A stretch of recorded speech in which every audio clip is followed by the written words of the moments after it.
Hi friends, అందరికీ నమస్కారం. అంజలి కథలకి స్వాగతం. అమృత కలశం 44వ భాగం. శకటి శవము అగ్నిజ్వాలల్లో ఆహుతి అవుతున్నది. ప్రసన్నపాల్ మనసు పరిపరి విధాల బాధపడుతున్నది. శవదహనం పూర్తి అయింది. చితి ఆరిపోతున్న పరిస్థితుల్లో ఉంది. మర్కటేశ్వరుడు అవతలగా కూర్చొని కంట తడిపెట్టి ఏదో యోచిస్తున్నాడు. ప్రసన్నపాలనకి పెద్ద పెట్టున వికటాట్టహాసం వినిపించింది. విచారంలో మునిగి ఉన్న అతను తల ఎత్తి చూశాడు. అతనికెదురుగా నిలబడి ఉన్న ఎత్తైన మనిషిని రెప్పపాటు కాలం ప్రశ్నార్థకంగా చూశాడు. అతను రుద్రకేసరుడు. ఎవరి నువ్వు? ఎవరి అనుమతితో ఇక్కడ శవాన్ని దహనం చేశావు? కఠినంగా అడిగాడు. ముందు నువ్వెవరో, ఈ ప్రదేశానికి నీకు ఉన్న సంబంధం ఏమిటో చెప్పు. నడుంకి వేలాడుతున్న కత్తి పిడిమీద చెయ్యి ఉంచి అడుగు ముందుకు వేసి అడిగాడు ప్రసన్నపాల్. రుద్రకేసరుని రూపురేఖల్ని బట్టి, మాటల్లోని కాఠిన్యతను బట్టి అతగాడెవడో చెండ ప్రచండుడని రవంత భయపడ్డాడు. ఈ ప్రదేశం నాది.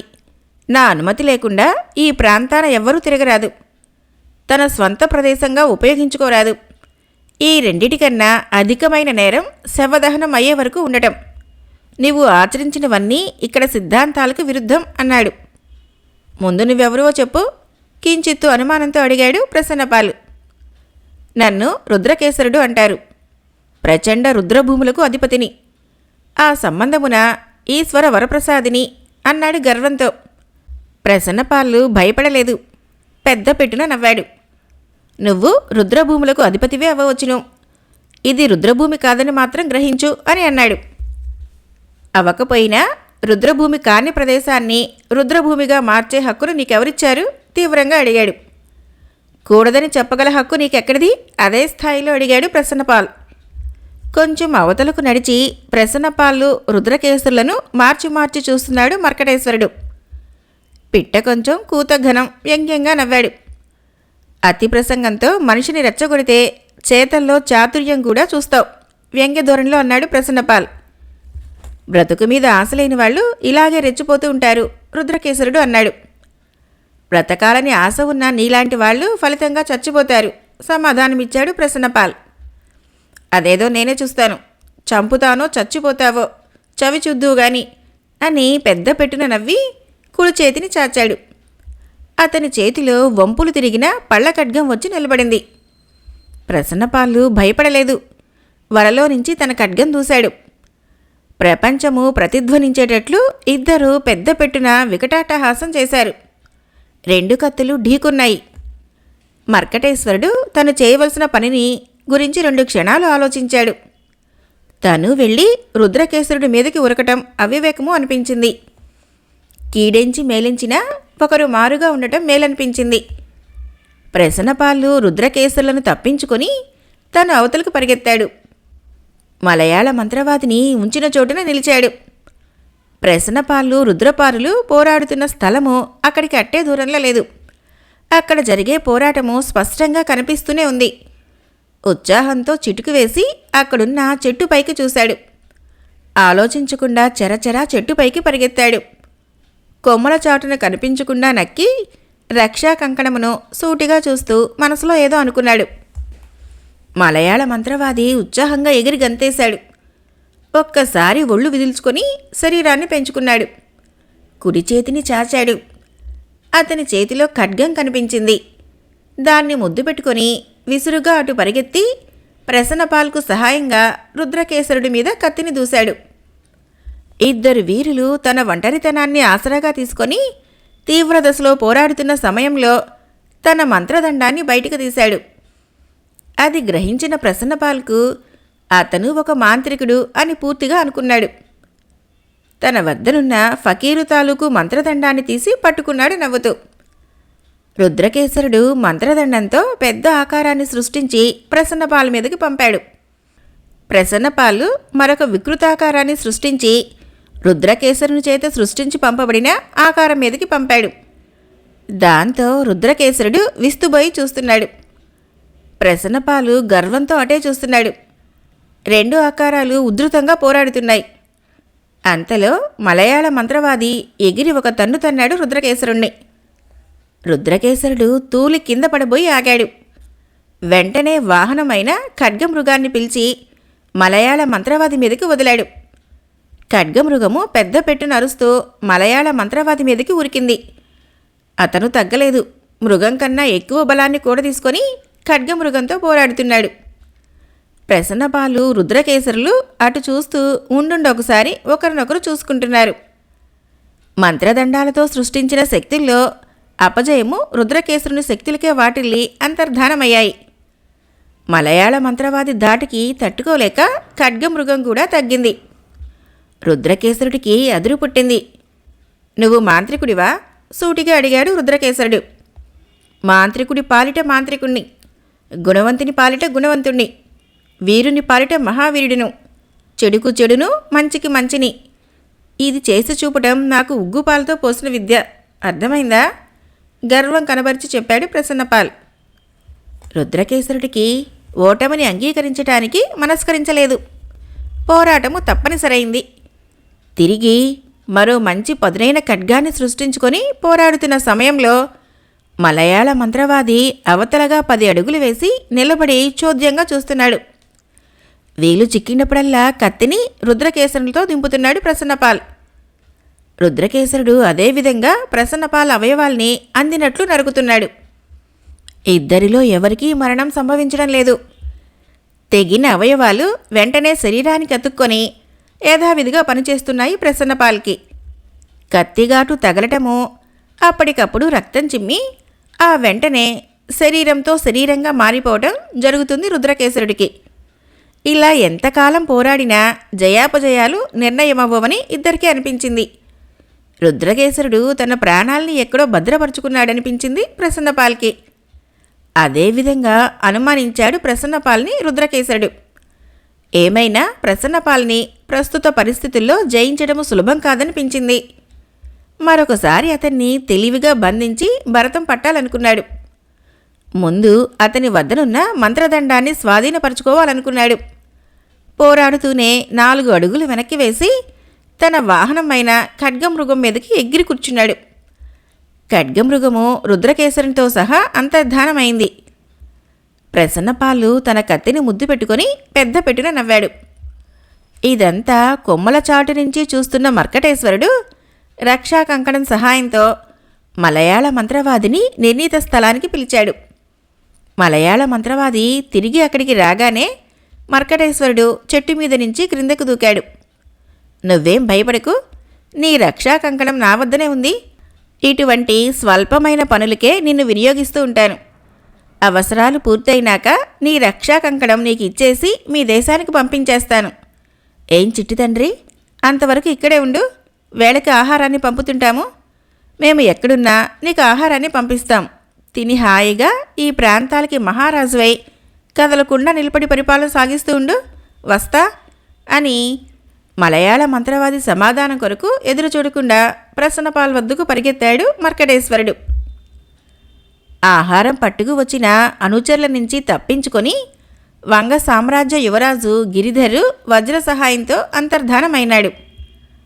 ఆ వెంటనే తనకి ప్రసన్నపాల్కి ఉన్న బంధుత్వాన్ని చెప్పకుండా ముళ్ల స్తంభాలకి బంధించబడి ఉన్న ప్రసన్నపాళ్ళు మర్కటేశ్వర్లను బంధ విముక్తుల్ని చేసి ఫకీరుకి అండగా పనిచేస్తున్న మంత్రపు ఎముకను హస్తగతం చేసుకునే నిమిత్తము అతని శయ్యామందిరంలో తను కనబడటం లేదని ఫిర్యాదు చేయడానికి వెళ్ళిన భటులతోనే అతగాడికి కనపడకుండా లోపలికి ప్రవేశించాడు.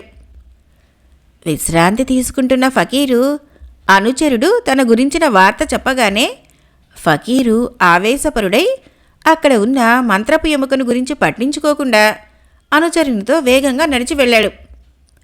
అదే సమయంగా ఎంచి సయ్యా మందిరంలో ఉన్న గిరిధరు అతగాని మంత్రపు ఎముకను హస్తగతం చేసుకున్నాడు. తిరిగి ఫకీరు మంత్రపు ఎముక కొరకు వచ్చేసరికి గిరిధరు శయ్యామందిరంలో మంత్రపు ఎముకను పట్టుకొని నిలబడటంతో పై ప్రాణాలు పైకి ఎగిరిపోయినంత పనైంది ఫకీరికి. ఆ ఇద్దరు పోరాటానికి ఉపక్రమించారు. పోరాట సమయంలో గిరిధరు చేతిలోని మంత్రపు ఎముక పోవటంతో అది ఫకీరికి అందకుండా చేసి దాన్ని ప్రసన్నపాలు చేజిక్కించుకున్నాడు. అతను ముందు చేయవలసిన కర్తవ్యము వెన్ను తట్టింది. తన పని నిరాటంకంగా సాగాలంటే ఫకీరు గుహలో ఉండకూడదనిపించింది. వెంటనే తన చేతిలో ఉన్న మంత్రపు ఎముక శక్తితో తీవ్ర దశన పోరాడుతున్న ఫకీరు గిరిధర్లను గుహ బయటకు పంపాడు. గుహ బయట పోరాడుతుండగానే ఆ ఇద్దరు అంతర్ధానమైనారు. ప్రసన్నపాలు ఆ వెంటనే మర్కటేశ్వర్ని వెంటబెట్టుకుని మంత్రపు ఎముక సహాయంతో పూజామందిరంలోకి ప్రవేశించాడు. అక్కడ ఉన్న ప్రతి రహస్య ప్రదేశాన్ని వెతికి భద్రకాళి పొట్టలో దాచి ఉంచిన యోగిని తాలూకు అక్షరమాలను చేజెక్కించుకున్నాడు. మిత్రమా, ఆ నీచుడు చెప్పిన రక్షా కంకణము ఇక్కడే ఎక్కడో దాచి ఉంటాడు, వెతికి చేజిక్కించుకునిరా అని చెప్పి తను అక్కడి నుంచి ఫకీరుచే సృష్టించబడిన మాయామహల్లోకి వెళ్ళాడు ప్రసన్నపాలు. మర్కటేశ్వరుడు అక్కడే ప్రతి అంగుళము శ్రద్ధగా పరిశీలిస్తున్నాడు. అక్షరమాలతో మాయామహల్లోకి అడుగుపెట్టాడు ప్రసన్నపాలు. జంగిగా ఉన్న యోగిని ముఖం వికసించింది. నాయనా, పట్టుకొచ్చావా నా అక్షరమాలను? తృప్తిగా తపస్సు చేసుకుని ఎంతో కాలమైంది అన్నది జంగిగా ఉన్న యోగిని. మీ మాలను మీరు అనుగ్రహించండి అని అక్షరమాలను యోగిని చేతిలో పెట్టి నమస్కరించాడు. యథావిధిగా యోగినిగా మారి అక్షరమాలను కళ్ళకు అద్దుకుంది యోగిని.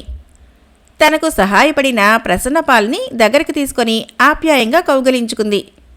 శాంతి స్థాపనకై నువ్వే పని తలపెట్టినా దిగ్విజయం సాధిస్తావు అని ప్రసన్నపాల్ని ఆదరించింది. తల్లి, ఇక్కడ బందీగా ఉన్న ఈమె అని సమిధను చూశాడు. ఈమె నీకు పినతల్లి అవుతుంది. ఈమె పేరు సమిధ. ఈమె మీద కోరికను పెంచుకొని దుష్ట ఫకీరు చెరపట్టాడు. నా అక్షరమాలను అపహరించి నన్ను జంగీగా ఈమెకు కావలి ఉంచాడు అని చెప్పింది.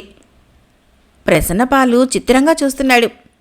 మరి నా తండ్రి సందేహాస్పదంగా గుణిగాడు. ఇక్కడి నుంచి మనందరం తప్పించుకునేటందుకు సహాయపడిన గిరిధర్రు వంగ సామ్రాజ్య యువరాజు. అలాగా తల్లి, యోగిని చెప్పగానే ప్రసన్నపాలు ఆశ్చర్యపడ్డాడు.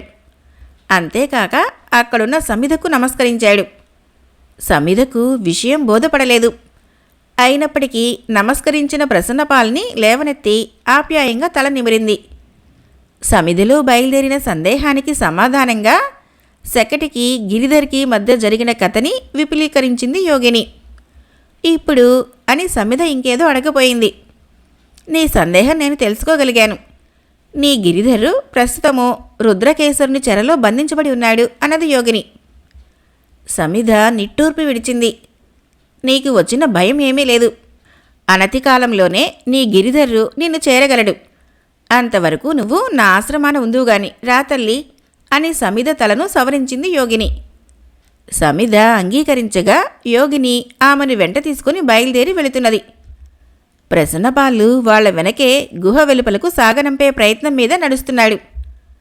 ముగ్గురూ సరిగ్గా మలయాళ మాంత్రికుడున్న నిర్ణీత ప్రదేశానికి వెళ్లేసరికి మలయాళ మంత్రవాది వాళ్ళని వెళ్లేటందుకు వీలుపడదని అభ్యంతరం పలికాడు.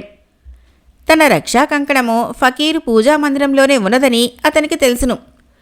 అతను అభ్యంతరం పలికిన తక్షణము ప్రసన్నపాల్ ముందుకు వచ్చి వారికి అడ్డు తొలగమని అతన్ని హెచ్చరించాడు. మలయాళ మంత్రవాది అందుకు అంగీకరించలేదు. ప్రసన్నపాల్ మీద తిరగబడబోయాడు.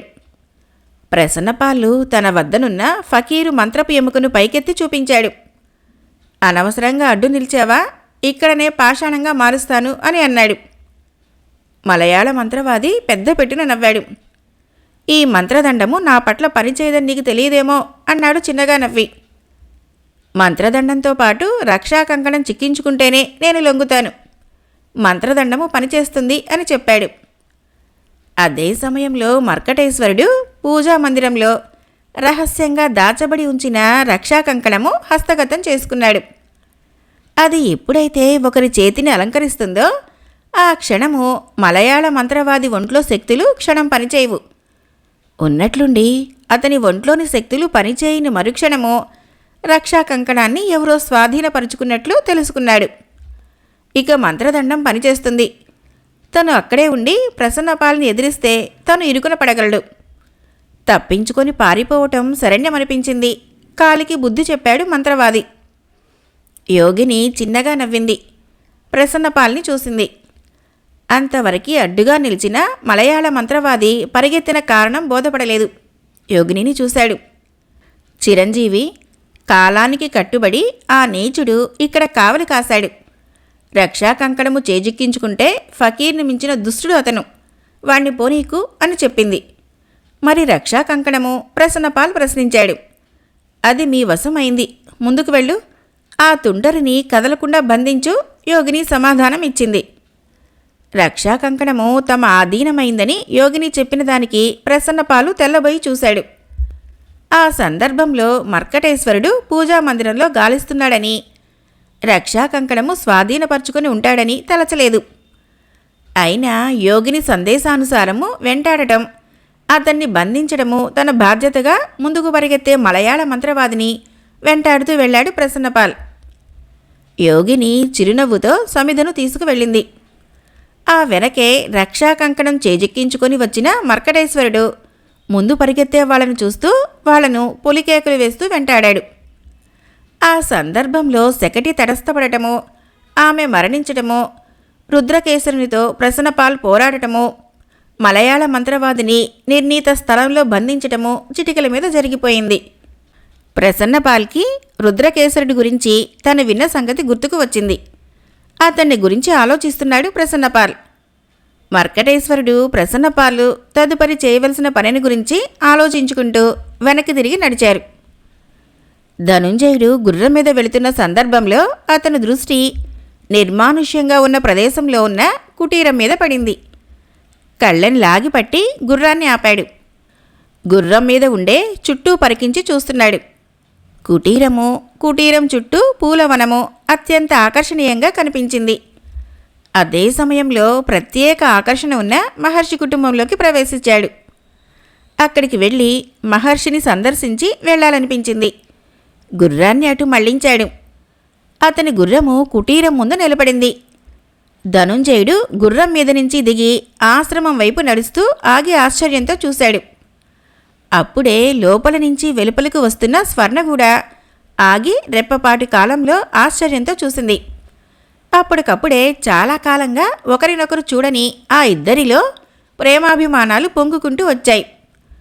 ఇద్దరి మధ్యన ఉన్న ఆత్మీయత ఆ ఇద్దరిని దగ్గరకు చేర్చింది. గాఢాలింగనం చేసుకున్నారు. నువ్వు ఇక్కడున్నావా? నీకోసము గాలించని ప్రదేశం లేదు అన్నాడు ఆప్యాయంగా. అతనలా అంటూ ఉంటే ఆమెలో ప్రణయ కోపం తొంగి చూసింది. కావాలని అతని నుంచి వేరైంది.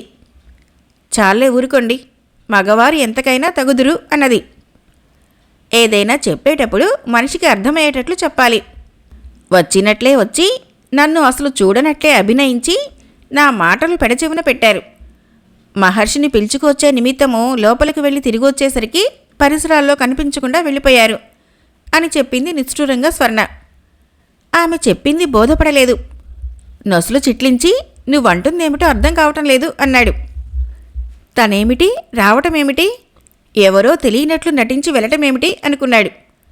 ఆ వెంటనే నువ్వు కలకన్నావేమో అన్నాడు తిరిగి. చెప్పాను కదా, మగవాళ్ళు ఏ విధంగా మాట్లాడేటందుకైనా సమర్థులని. మిమ్మల్ని చూస్తే మహర్షులు చెప్తారు జరిగింది అన్నది. లోపలికి రండి, మహర్షికి పరిచయం చేస్తాను తిరిగి అంది స్వర్ణ. ధనుంజయుడు నోరు మెదపకుండా అర్థం కానట్లు చూసి ఆమెను అనుసరిస్తున్నాడు. స్వర్ణ ఆగింది. ధనుంజయుడిని చూడగా ఆగి ప్రశ్నార్థకంగా చూస్తున్నాడు. తీరా లోపలికి వచ్చాక క్రితం మాదిరే మళ్ళీ పరిచయం లేనట్లు మాట్లాడకండి అని చెప్పింది స్వర్ణ. ఆమెకు ఏమని చెప్పాలో అర్థం అవ్వలేదు. సమాధానంగా నవ్వి ఊరుకున్నాడు. కానీ ఆమె చెప్పిన దానికి సమాధానంగా మస్తిష్కము ఆలోచనామయం చేశాడు. అతని మెదడులో ఏదో మెరుపులాగా మెరిసింది. అంతలోనే అతని ముఖం ముడుచుకుపోయింది. అంతలోనే నవ్వు, అంతలోనే ఆలోచన. అతని ముఖ కవళికల్ని పరిశీలిస్తున్న ఆమెకు అందులోని ఆంతర్యం మాత్రం బోధపడలేదు. ఏమిటి అని అడగలేదు. మౌనంగా లోపలికి నడిచింది. పూజామందిరం ముందు కూర్చొని సమాధిలోకి దిగబోతున్న మహర్షి తలెత్తి స్వర్ణ ధనుంజయుల్ని చూసి చిన్నగా నవ్వాడు. ధనుంజయుడు చేతులు జోడించి నమస్కరించాడు. ఇష్టఫల సిద్ధిరస్తు అని దీవించి కూర్చోనాయనా అంటూ అక్కడ పరిచి ఉన్న చిత్రాసనం చూపించారు పరిత్యాగి మహర్షి. తమరి నామధేయం కూర్చుంటూ అడిగాడు ధనుంజయుడు. పరిత్యాగి మహర్షుల వారు స్వర్ణ సమాధానమిచ్చింది. మీ వంటి వారి దర్శన భాగ్యంతో నా జన్మ పవిత్రమైనది. కూర్చున్న చోటునే కొద్దిగా కదిలి కూర్చున్నాడు. చూశారా స్వామి, ఆపదలో ఉన్న సమయంలో మీచే రక్షింపబడి ఆశ్రమానికి వచ్చి నన్ను చూసి ఇప్పుడు ఆ కథ ఏమీ తనకు తెలియదంటున్నాడు. చూడండి స్వామి, నిష్ఠూరంగా అన్నది స్వర్ణ. ధనుంజయుడు ఏదో చెప్పబోయాడు. అంతలో మహర్షి కల్పించుకున్నాడు స్వర్ణను చూస్తూ. అవునమ్మా, అతను చెప్పేది నిజమే. క్రితం ఇక్కడికి వచ్చింది నీవు కోరుకున్న ఇతను కాదమ్మా, ఒకే రూపం కలిగిన మరొక యువకుడు. అతగాణ్ణి చూసి ఇతడే అని నువ్వు భ్రమపడ్డావు అని చెప్పాడు పరిత్యాగి మహర్షి. స్వర్ణ ఆలోచించింది. అదేంటి మహర్షి, ఈ మాట ఆ రోజు చెప్పారు కాదు అన్నది కొంచెం ఇబ్బందిగా చూసి. విషయం ఆనాడే దృష్టిని తిలకించాను, కానీ నీ మనస్సుని కలతపరచడం ఇష్టం లేక చెప్పలేదు అని సమాధానమిచ్చాడు పరిత్యాగి. అతను ఎవరో కాదు స్వామి, నా రూపము కలిగిన సంజయుడు. మేమిద్దరము ఒకే మాతృగర్భాన కవలలుగా జన్మించాము. ఇప్పుడు అతని కోసం గాలిస్తూ వెళుతున్న సమయంలోనే దైవము ఇక్కడికి చేర్చింది. నేను స్వర్ణ మనస్ఫూర్తిగా ప్రేమించుకున్న మాట వాస్తవమే. కష్టాలు తీరగానే మేమిద్దరము మీ సమక్షంలో వివాహం చేసుకుంటాం. అంతవరకు స్వర్ణను ఇక్కడనే ఉంచదలిచాను అని చెప్పాడు ధనుంజయుడు. అందుకు నా అభ్యంతరం లేదు నాయనా, గడ్డం సవరించుకుంటూ తృప్తిగా అన్నాడు పరిత్యాగి మహర్షి. స్వామి అని ఇంకేదో చెప్పబోయింది స్వర్ణ. నీ సందేహము నాకు తెలుసును. అతను నిన్ను వివాహమాడిన తదుపరి 3 రోజుల్లోపుగా మరణించగలడన్న శాపం గురించేగా నీ ఆలోచన? పరిత్యాగి మహర్షి అనగా స్వర్ణ అవునన్నట్లు తల ఊపింది. అదేమిటి మహర్షి అని అడిగాడు అర్థం కానట్లు ధనుంజయుడు. అవును నాయనా, స్వర్ణ చెప్పింది నిజమే, కానీ నిన్ను కాపాడుకోవటానికి మరో మార్గం ఉంది అన్నాడు మహర్షి. ఏమిటా మార్గము చెప్పండి స్వామి అన్నాడు ధనుంజయుడు. నువ్విలా రా నాయనా అన్నాడు. ధనుంజయుడు మహర్షిని సమీపించాడు. నీ వంటి మహావీరుని కోసమే ఎదురు చూస్తున్నాను మహర్షి అన్నారు. ఆయన మాటల్లోని ఆంతర్యము బోధపడలేదు సంజయునికి. ముందు ఈ రాగి పళ్ళెంలో చూడు నాయనా అన్నాడు మంత్రశక్తితో పళ్ళాన్ని పైకెత్తి చూపిస్తూ. ధనుంజయుడు చూస్తున్నాడు. ఒక వనిత జడలు విరబోసుకొని చేతులు జోడించి ఎవరికో ఆత్మ నమస్కారం చేస్తున్నది. అవతలగా ఒక భల్లూకము నిలబడి ఉన్నాడు. ఆమె ఎదురుగా చిన్న పూజా మండపము, అందులో చిన్న మట్టి బొమ్మ, మందిరం ముందు పుష్పాలు పూజకు సిద్ధంగా ఉన్నట్లు వెడల్పాటి పళ్ళెంలో ఉన్నాయి. వాటితో పాటు తదితర సామాగ్రి ఉంది. ఏమిటి స్వామి ఇదంతా అర్థం కానట్లు చూసి అడిగాడు ధనుంజయుడు. అదంతా నా భార్య భగవతి ఆడుతున్న వింత నాటకము. బాధను మరవాలని ప్రయత్నం చేస్తూ అన్నాడు మహర్షి. ధనుంజయుడు ఆశ్చర్యంతో మళ్ళీ కళ్ళు విప్పి చూశాడు. ఆమె మహర్షి భార్య ఎందుకు అక్కడ ఉంది? ఆడుతున్న వింత నాటకానికి కారణం ఏమిటి? అసలు ఆ నిర్ణీత భవనం ఎవరిది? తను గబగబా ప్రశ్నించుకున్నాడు. నాకేమీ అర్థం అవటం లేదు స్వామి చెప్పాడు ధనుంజయుడు.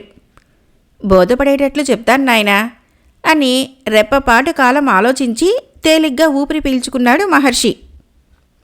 ధనుంజయుడు వినాలన్న కుతూహలం కనపరిచాడు. అక్కడే తన పక్కనే కూర్చున్న స్వర్ణను మహర్షిని మార్చి మార్చి చూస్తున్నాడు. తన భార్య భగవతిని గురించిన కథను జరిగింది జరిగినట్లు విశదీకరించాడు పరిత్యాగి మహర్షి. ధనుంజయునిలో ఉద్రేకం ఉరకలు వేసింది. స్వామి అనుమతినివ్వండి, ఇప్పుడే వెళ్ళి ఆ రుద్రకేశరుణ్ణి మదమణిచి మీ భార్యను చెర విడిపించి తీసుకువస్తాను అన్నాడు. పరిత్యాగి మహర్షికి తృప్తి కలిగించాయి ధనుంజయుని మాటలు. అయినా చిన్నగా నవ్వాడు. అది అంత సులభంగా సాధ్యపడదు. అందులో నువ్వు అటువంటి సాహసానికి దిగకూడదు. స్వర్ణను ముందు చూడకుండా వెళ్ళి ఉంటే కార్యము సాధించేవాడివి. కానీ ఇప్పుడు నువ్వు వెళితే మనస్సు స్వర్ణ మీదనే ఉంటుంది. అనుకున్న పనికి అంతరాయం కలిగి నువ్వు అతని దురహంకారానికి ఏ పాషాణంగానో మారుతావు. అయితే నన్ను ఏం చేయమంటారు? నొసలు చిట్లించి చూస్తూ అర్థమవునట్లు అడిగాడు ధనుంజయుడు. ముందు నువ్వు స్వర్ణను వివాహమాడాలి. అనంతరము నువ్వు తలచిన కార్యము దిగ్విజయంగా నెరవేరుతుంది అన్నాడు. స్వర్ణ శరీరము తేలికైంది. కానీ అంతలోనే ఏదో అనుమానం. వివాహమైన 3 దినాలలోపుగానే అతగాడు మరణించగలడని శాపం ఉంటే మహర్షి అలాగనటంలో గల అభిప్రాయం ఆమెకి బోధపడలేదు. లేదు మహర్షి అని ఏదో అనపోయింది. నాకు తెలుసును తల్లి నీ సందేహం. చిన్నగా నవ్వి ఇద్దరినీ మార్చి మార్చి చూశాడు పరిత్యాగి మహర్షి. ఆయన మనోభావాన్ని పసికట్టలేని స్వర్ణ, ధనుంజయులు ఒకరినొకరు ప్రశ్నార్థకంగా చూసుకుంటున్నారు. ముందు వివాహం చేసుకొని తదుపరి నాకు సహాయపడుదువుగాని అని చెప్పాడు. మరి గండం సంగతేమిటి స్వామి అడిగింది స్వర్ణ. వివాహానికి ముందుగానే మీ ఇరువురు కొంగులు ముడివేసుకొని పవిత్రమైన పుణ్యనదులన్నింటిలోనూ సరిగంగా స్నానాలు చేసి కాశీ విశ్వేశ్వరుణ్ణి దర్శించండి. అక్కడ ఎన్ని నదులందైతే స్నానం చేశారో నదికి ఒక టెంకాయ చొప్పున విశ్వేశ్వరాలయంలో కొట్టండి. ఒక టెంకాయని పవిత్ర మంత్రశక్తితో మీకు ఇస్తాను. అది ఆఖరి టెంకాయగా కొట్టినా ఈశ్వరానుగ్రహ పాత్రులైతారు. తిరిగి రాగానే మీ ఇరువురు ఆలుమగలైదురుగాని. సంజయుడు అకాల మృత్యువాతకు గురి అవ్వవలసిన శాపం తొలగిపోతుంది. మీ ఇరువురు చిరకాలము ఆదర్శ దంపతులై చిరునవ్వుతో కాలం గడుపుదురుగాని అని చెప్పాడు పరిత్యాగి మహర్షి. మేము ఎప్పుడు బయలుదేరాలి స్వామి ధనుంజయుడు అడిగాడు.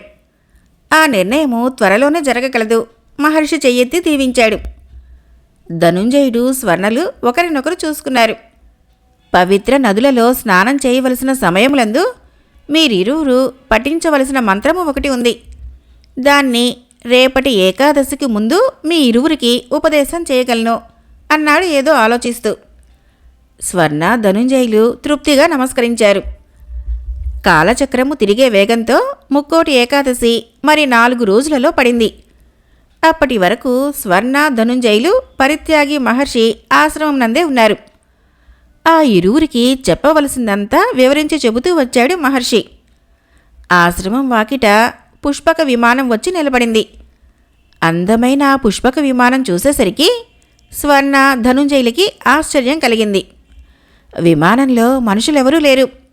ఖాళీగా ఉన్న ఆ విమానం ఎక్కడి నుంచి వచ్చింది అని ప్రశ్నించుకున్నారు ఇద్దరు.